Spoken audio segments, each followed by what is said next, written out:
Godfrey Ho isn't a name you would associate with, well, anything really. But what if I told you he was the man responsible for this?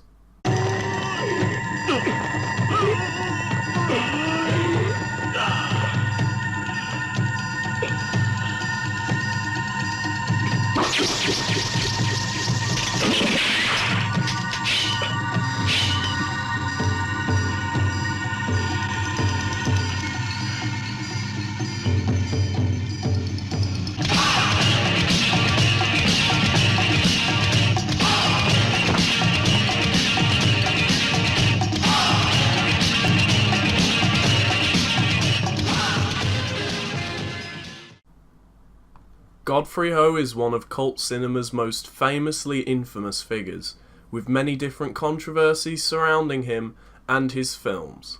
Godfrey's ninja films are at the centre of it all. Is Godfrey Ho an underfunded auteur willing to do anything to bring to life his art, or is he simply a thief put on a pedestal built off of other people's work? But before we explore these questions, we must understand Godfrey Ho, and to understand Godfrey Ho, we have to look back to the beginning.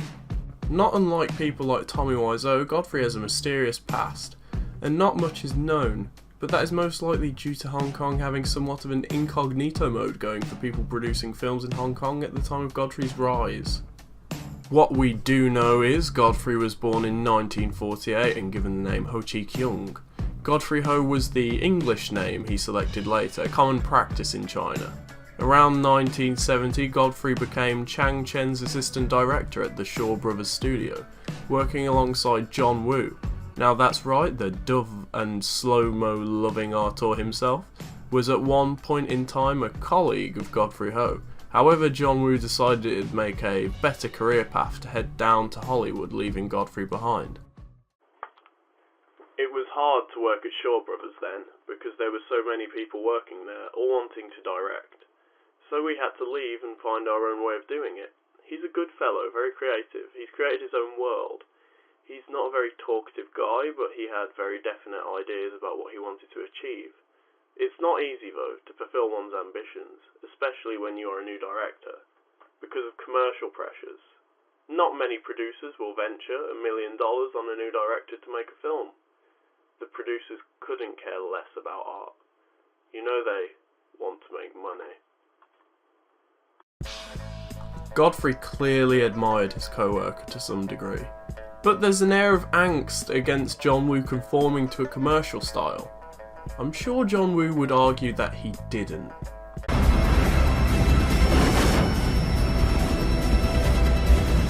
One of your Sean!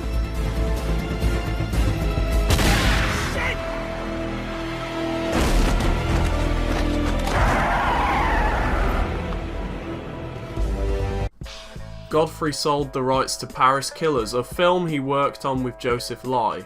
Then he went on with his work at Shaw Brothers. But by 1977, the Shaw Brothers studio wasn't making as many movies as they had been, and Godfrey left to work for Joseph Lai's distribution company.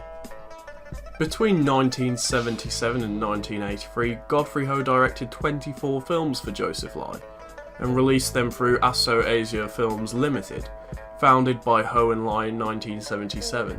The enigmatic Thomas Tang also served as the producer for several of these films. It was in 1983 that everything changed. Joseph Lai and Thomas Tang had a falling out and each left and founded their own company. Tang had Film Arc Entertainment and Lai had IFD Films and Arts Limited. Initially, Godfrey went with Joseph Lai and advised him to make movies featuring foreign actors instead of strictly Chinese actors that audiences were used to. Smart thinking. Lai liked the idea and Godfrey became his #1 director, creating the cut and paste ninja movies. We'll get to that. However, Godfrey also made some films for Film Arc, directing a total of 81 films for both companies between 1983 and 1992. Quite the resume. The question you are probably asking is, why haven't I heard of Godfrey Ho? By this point in the documentary, you're probably Googling him and finding 149 directing credits on his IMDb. Well, the short answer is, all his films lack a positive critical reception. To understand the long answer, we have to understand something slightly stranger.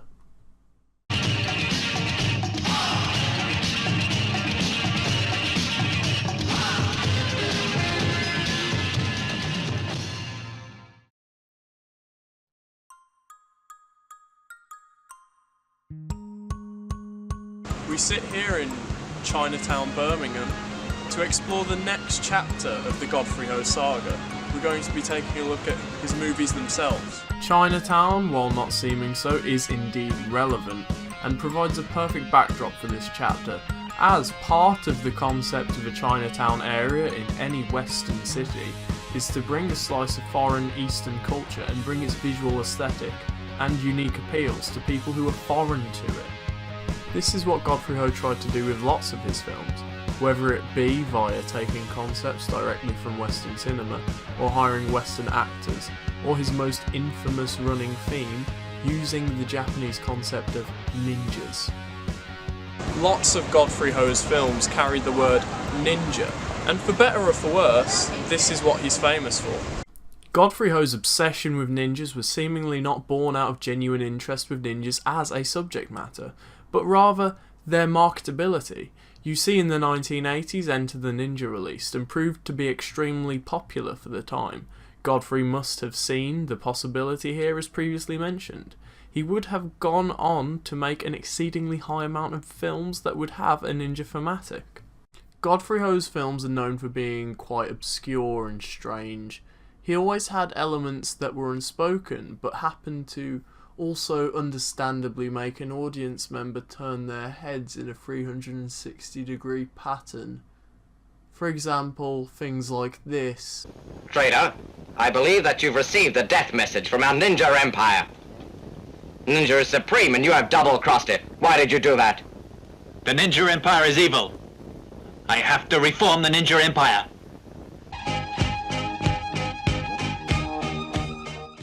Or this.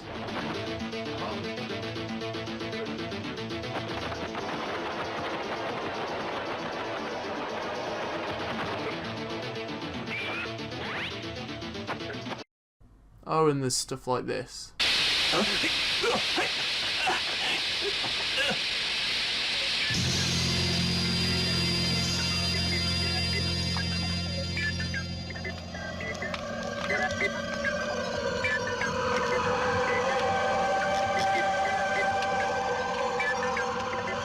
Traitor, listen. You have just 3 days to return the Golden Ninja Warrior. The Garfield phone is self-explanatory and makes sense considering Garfield's popularity at the time. Or maybe Godfrey Ho just really liked Garfield.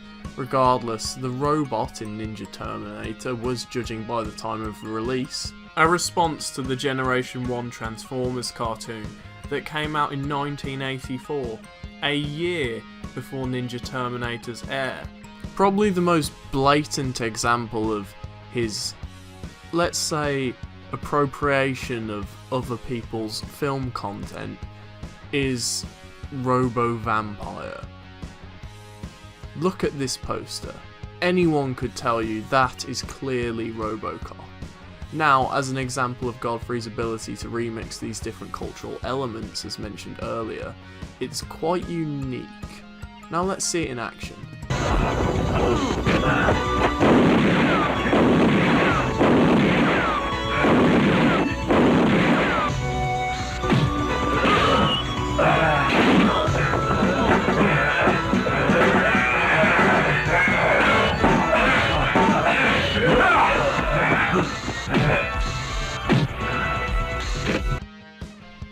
Now I will leave it to you whether this usage of Robocop branding is blatantly stealing or a way to market his creativity effectively, but we can all agree it was indeed something to watch. His usage of other people's material, like Robocop, also extend to elements of things like music.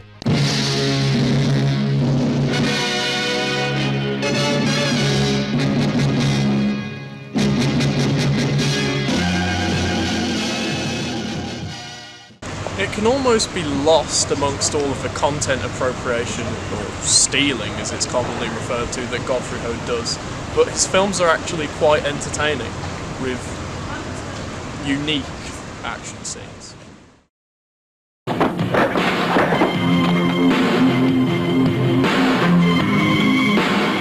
Go on, shoot. Make my day, punk. Looks like a stalemate. Fast. I don't need weapons against you, Solomon. I agree.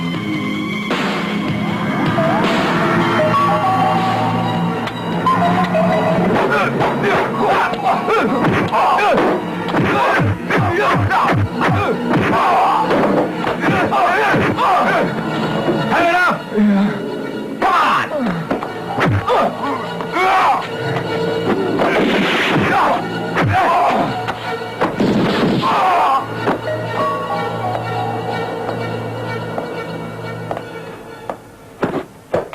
You can check out Ho's films on Amazon Prime and YouTube, or via Wu-Tang Clan re-releases. Yes, those exist. With the close of this chapter also comes an answer to the question posed earlier: why was Godfrey Ho's films forgotten? Well, it's safe to say that it was most likely the lack of quality combined with the lack of original ideas. Most people from mainstream cinema would probably dismiss Godfrey's ideas when they see things such as people masquerading in badly made RoboCop rip-off suits. But there is an air of original content in these films.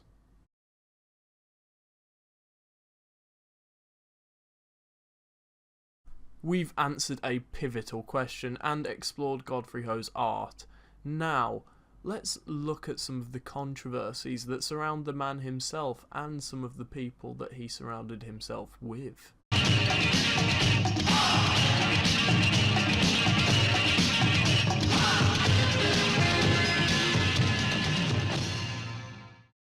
I know what you're thinking. What sort of controversial waters could a man who is famous for stealing copyrighted materials and remixing already existing films into his new films get himself into? Well, more than just that, it seems.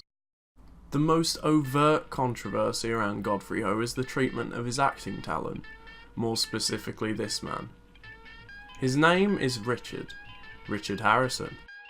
Born in 1936, Harrison established himself a successful career in Italian sword and sandal movies in the 1960s, and moved to exploitation films in the 1970s. By the mid-1980s, Harrison found himself stuck in Filipino B movies. Things didn't improve when Godfrey Ho cast him as a ninja in around 3 movies, and then used footage of that in 26 films.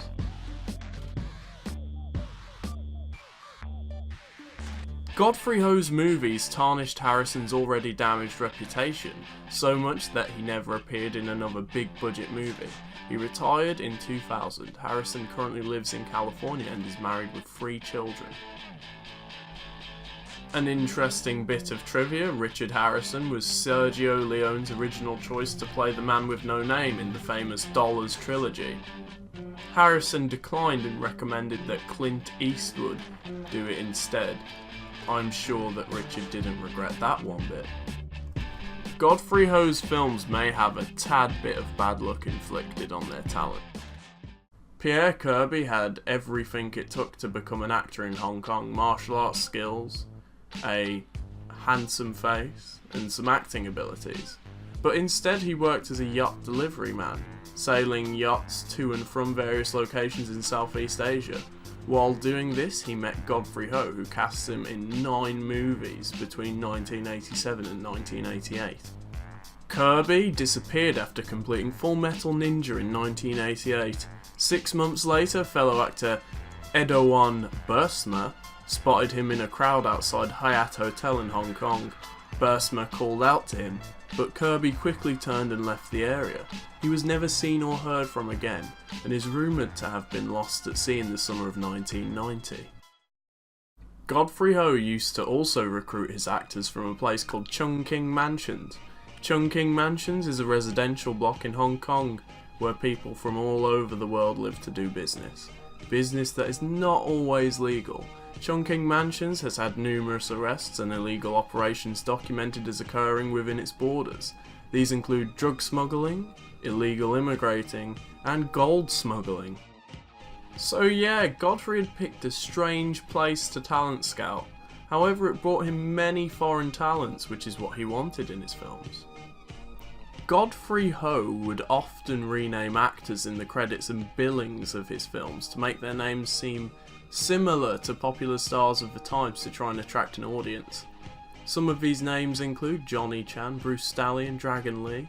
These names are all references to Jackie Chan, Sylvester Stallone, who was known as the Italian Stallion, and Bruce Lee, who many referred to as the Dragon. This was a very strange thing to do.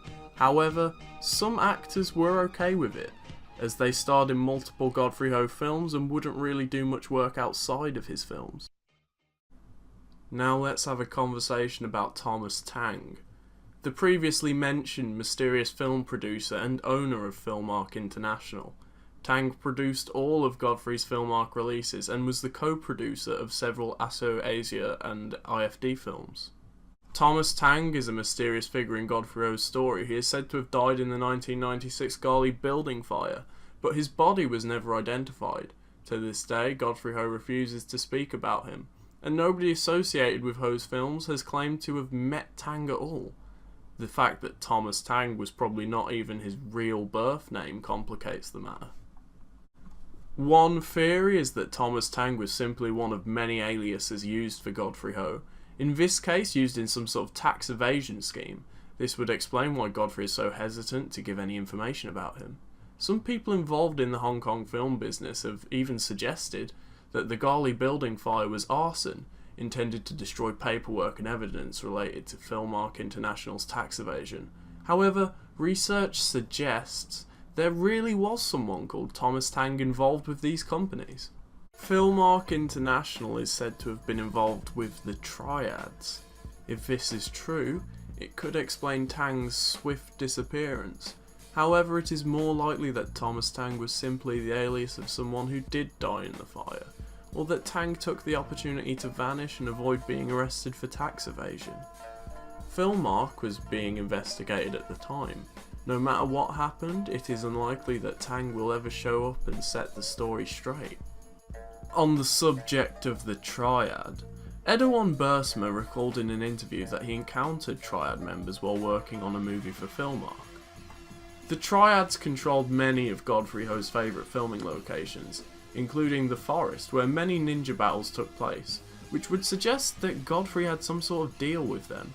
On the other hand, Andy Chorowski has said that if Godfrey was involved with the Triads, they must have been baby Triads, because everything he saw appeared clean. It is possible that Godfrey used Triad-controlled land for filming, and had an agreement in place to do so, but it is unlikely that the Triads were actually involved with any of Ho's business.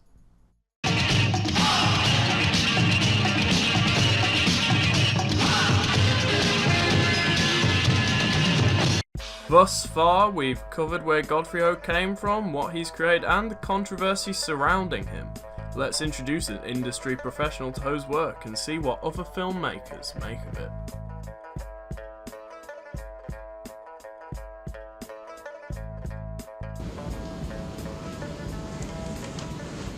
You're so stupid. You killed Fox and my men. And you started the war. You were the winner, but I'm not going to give you that chance this time. You're wrong. You don't know how to play the game. You forget an important Chinese principle. My principle is to chop you down.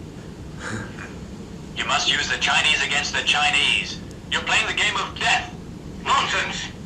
You are going to give me back every piece that you took. Unless you die a ninja. Okay.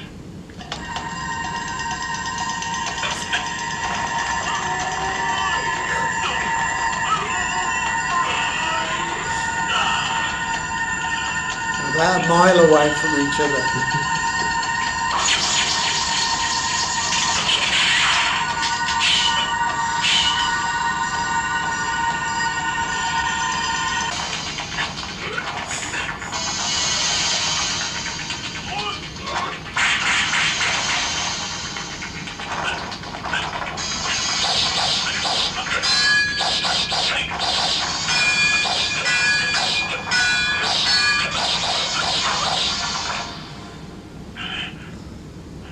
How did he get up there?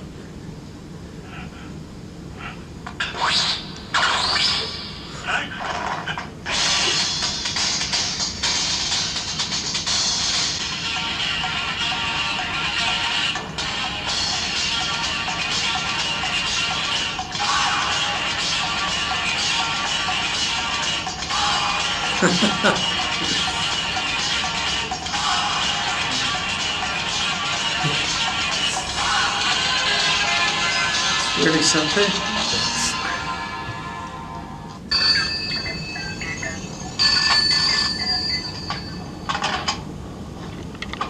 Listen to me. Trader, I believe that you've received the death message from our Ninja Empire. Ninja is supreme and you have double-crossed it. Why did you do that? The Ninja Empire is evil. I have to reform the Ninja Empire. That is why I took away the Golden Ninja Warrior. You've got 3 days in which to return the Golden Ninja Warrior, or else you die. Go to hell.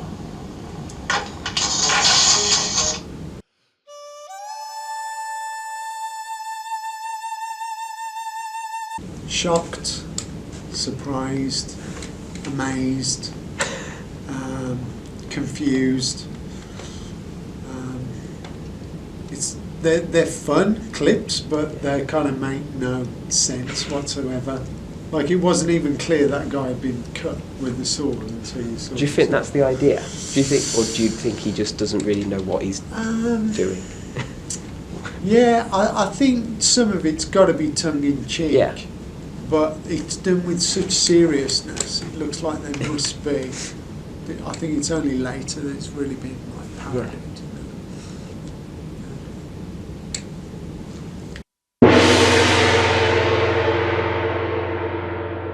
Yeah, it just makes it funny, doesn't it? It automatically. It works makes with it the funny. way that everything else is tongue in cheek and not quite. Yeah. Yeah, it's weird because the one guy is clearly American looking, so you wonder what language he's actually speaking. But yeah, it's just it can never be done. I don't think dubbing can ever be done in a way that Looks the audience anything near professional. think, yeah, this sounds and looks good. Yeah, so it's a tricky. That is. Not that I'm aware of, I might have, but yeah. Well, who's the director? It's Godfrey Ho. Godfrey Ho. His name. No? It's all pretty much like that. It's not.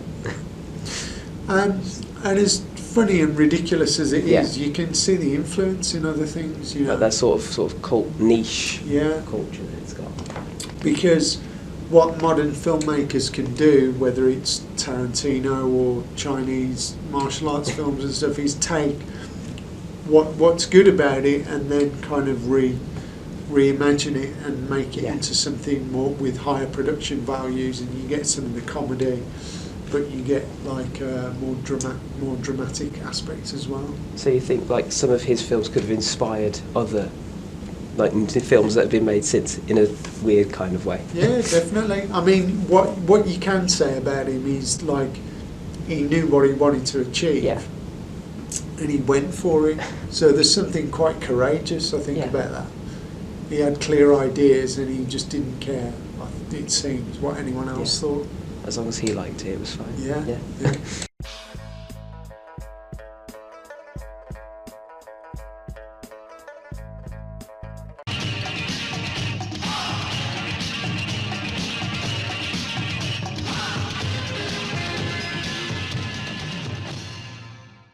So there you have it. Now you may be wondering, where is Godfrey now? What is he doing? Well, Godfrey Ho officially retired from directing in 2000 and began a successful career teaching film students how to make movies. Since 2000 he has not stepped behind or in front of another camera, though he is currently involved in financing Ninja Holocaust, yes, that is its name, at the request of its director, an American-made homage to his films. For better or worse, the film industry has not seen the last of Godfrey Ho.